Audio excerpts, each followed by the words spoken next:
যখন শাবানের মধ্য রজনী যখন হয়, আল্লাহ পাক আসমানে আসেন, এসে তিনি মানুষকে ডাক দেন যে তোমাদের মধ্যে কেউ কেউ রিজিক অনুসন্ধানী আসো, আমি তাকে রিজিক দেবো। কেউ কেউ অভাবগ্রস্ত আছে, তার অভাব দূর করে দিব আমি। কেউ কি অসহায় এবং অসুস্থ আসো, আমি তাকে সুস্থতা দান করবো। আল্লাহ পাক সুবহানাহু ওয়া তাআলা এইভাবে সকাল পর্যন্ত বলতে থাকেন, আল্লাহ কাজা হাত্তা ইয়াতুল আল ফাজর, সকাল পর্যন্ত এইভাবে বলতে থাকেন। এটা বিভিন্ন হাদিসে আছে। এটা আরেকটা হাদিস একটু তুলনামূলক বেশি দুর্বল, অনেকে এটাকে মৌজু বলেছেন। সেটা হযরত আলী থেকে বর্ণিত। قال رسول الله صلى الله عليه وسلم عن علي إذا كان ليلة نصف شعبان فصوموا ليلها وقوموا نهارها। যদি শাবানের মধ্য রজনী হয়ে থাকে তখন তোমরা রাতের বেলায় ইবাদত করো, দিনের বেলা তোমরা কিয়াম করো। মসজিদে আমরা এখানে দাওয়ার কাজ করি, এটা কিন্তু বিশুদ্ধ সুন্নাহ। আর যেটা মাহফিল করি, এটা কালচারাল একটা ইভেন্ট, এটা ঠিক কিনা?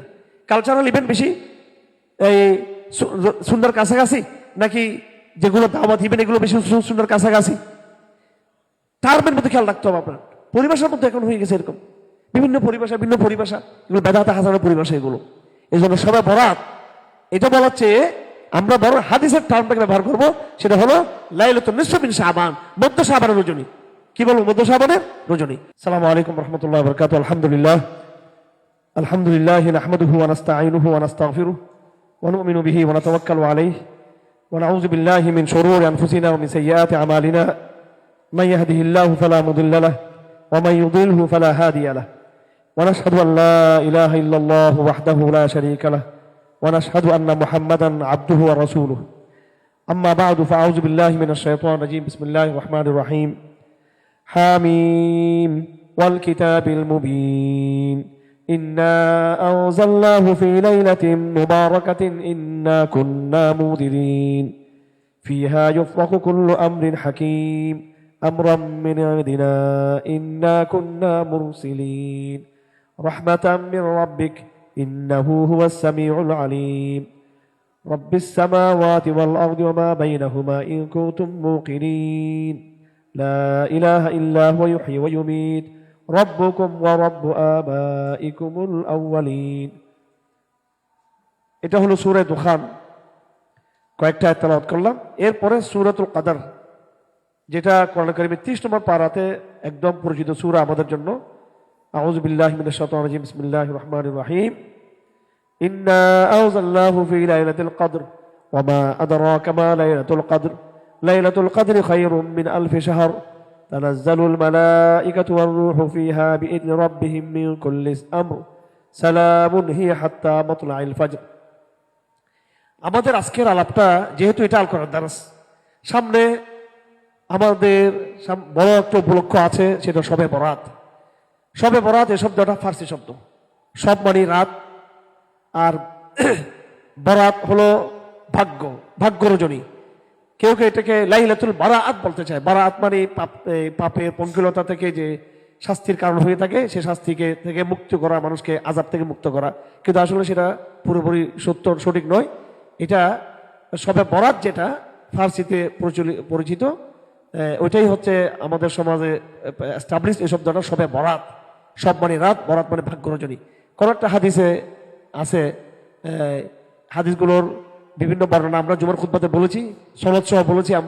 আমরা হাদিসের আলোকে নয়, আমরা এখানে কোরআনের আলোকে শবে বরাতের কোনো বয়ান আছে কিনা এটা নিয়ে আমরা একটা নিরপেক্ষ একটা অনুসন্ধানী আলোচনা এখানে করার চেষ্টা করবো সংক্ষিপ্তভাবে।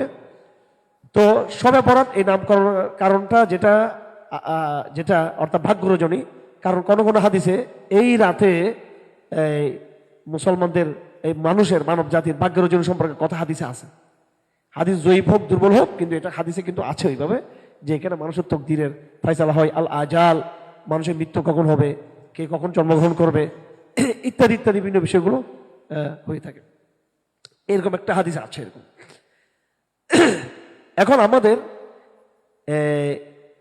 সমাজে আসলে দুর্বল জিনিসের প্রথাটা খুব বেশি আমাদের সমাজে।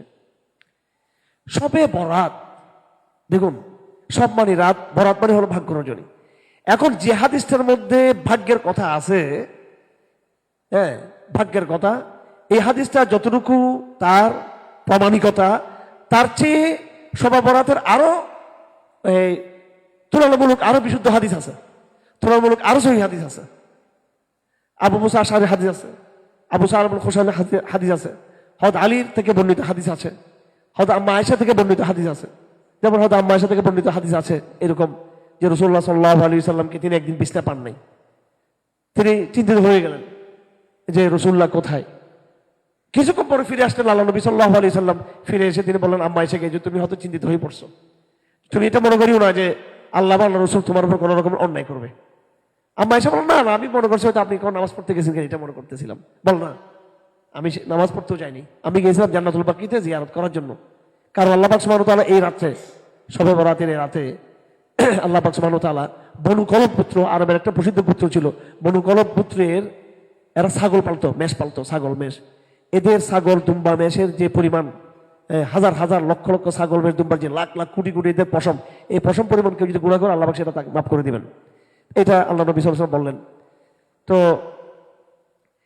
হাদিসের মধ্যে আছে এই হযরত আবু মুসার সাথে হাদিস, এবং এটা অন্যভাবে অন্য শব্দে আবু সা'লাব আল খুশানির হাদিস আর অন্য সাহাবী থেকে আছে।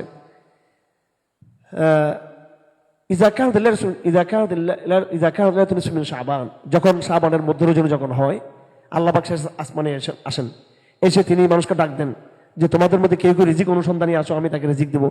কেউ কেউ অভাবগ্রস্ত আছে, তার অভাব দূর করে দিব আমি। কেউ কি অসহায় এবং অসুস্থ আছো, আমি তাকে সুস্থতা দান করবো। আল্লাহ পাক সুবহানাহু ওয়া তাআলা এইভাবে সকাল পর্যন্ত বলতে থাকেন, আল্লাহ কাজা হাত্তা ইয়াতুল আল ফাজর, সকাল পর্যন্ত এইভাবে বলতে থাকেন। এটা বিভিন্ন হাদিসে আছে। এটা আরেকটা হাদিস একটু তুলনামূলক বেশি দুর্বল, অনেকে এটাকে মওযু বলেছেন। সেটা হযরত আলী থেকে বর্ণিত।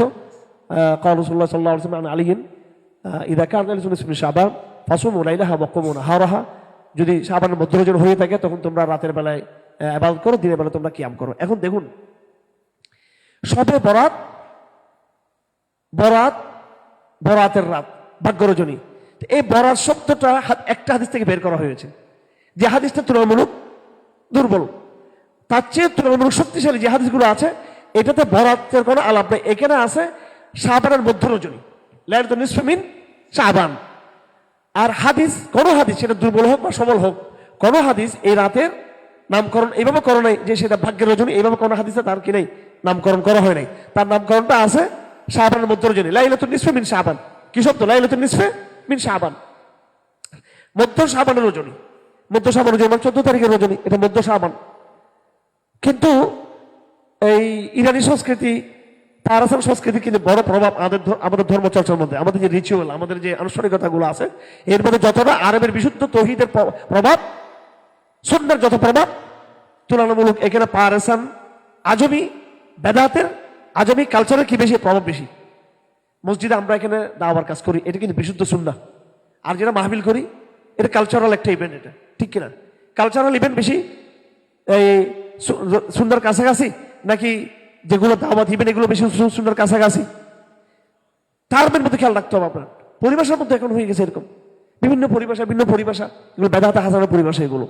এই জন্য সবাই বরাত এটা বলার চেয়ে আমরা বড় হাদিসের টার্মটাকে ব্যবহার করবো, সেটা হলো লাইলাতুন নিসফি মিন শাবান, মধ্য শাবানের রজনী। কি বলবো? মধ্য শাবানের রজনী। তবে আওয়াম মানুষ যেহেতু ওরা সালাতকে নামাজ বলে, আল্লাহকে খোদা বলে, হ্যাঁ, সিয়ামকে রোজা বলে, তো এই হিসেবে আমরা হয়তো বুঝার জন্য শবে বরাত বলতে পারি। কিন্তু সমস্ত বর্ণনাগুলোকে সামনে রাখলে শবে বরাত, ভাগ্য রজনী, এটা যতটুকু সত্য, এটা যতটুকু শুদ্ধ, তার চেয়ে অনেক অধিক অধিক শুদ্ধ হচ্ছে শাবানের মধ্য রজনী, লাইলাতুন নিসফি মিন শাবান। আজকে আমাদের আলাপটা বিষয় সেটা না, হ্যাঁ, কোনটা শাবান মাস কোনটা শাবান মাস না, আমাদের আলাপটা সেটা, হ্যাঁ, কোনটা শবে বরাত হবে কোনটা হবে না, বা কি ফজিলত সেটা না। আমাদের আজকে আলাপের বিষয়টা একটা ভিন্ন বিষয়।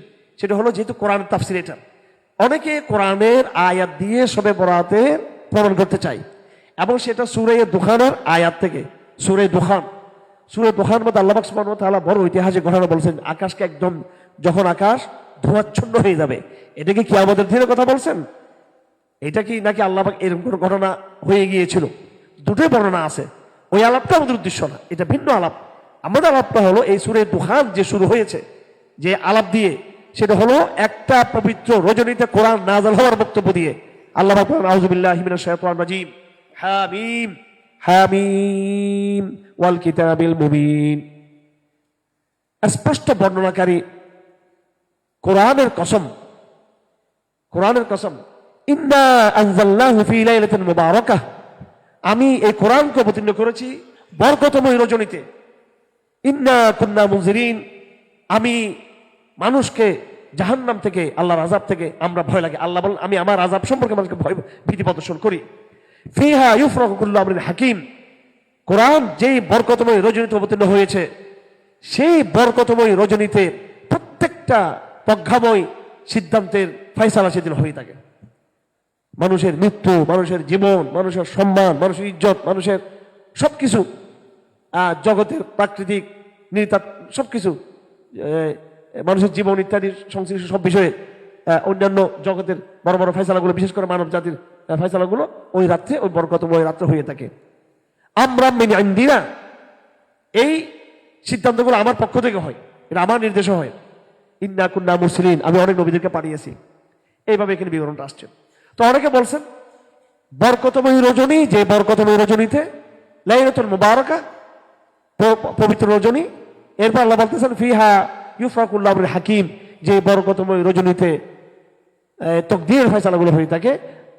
বর্ণনার মধ্যে আছে সেটা সবে বরাত, লাইলাতুল নিসফ মিন শাবান, শাবানের মধ্য রজনীতে এটা হয়ে থাকে। এবং এটার পক্ষে একটা হাদিসও আছে, হাদিসটাও আছে। হাদিসটা আমরা এর আগের বিভিন্ন বর্ণনা আমরা বলেছি, বিশেষ করে জুমার খুতবাতে আমরা আলোচনাগুলো তুলে ধরেছি। তো এটা সাপোর্ট হাদিস আছে, হাদিস নেই তা না, কিন্তু এটা একটা বর্ণনা। বর্ণনাটা থাকলেই যে সেটা গ্রহণ করতে হবে সেটা জরুরি না। বর্ণনা শুদ্ধ কিনা সেটা আমাকে দেখতে হবে। যখন এক বর্ণনা যখন সংঘাত হবে, তখন এখানে একটাকে প্রায়োরিটি দিতে হবে, প্রাধান্য দিতে হবে। বিভিন্ন দালিলিক যুক্তির ভিত্তিতে কোনটা প্রায়োরিটি হবে। যেমন ধরুন, আমরা সবাই জানি হযরত ইব্রাহিমের জবিহ কে ছিল? হযরত ইসমাইল ছিলেন।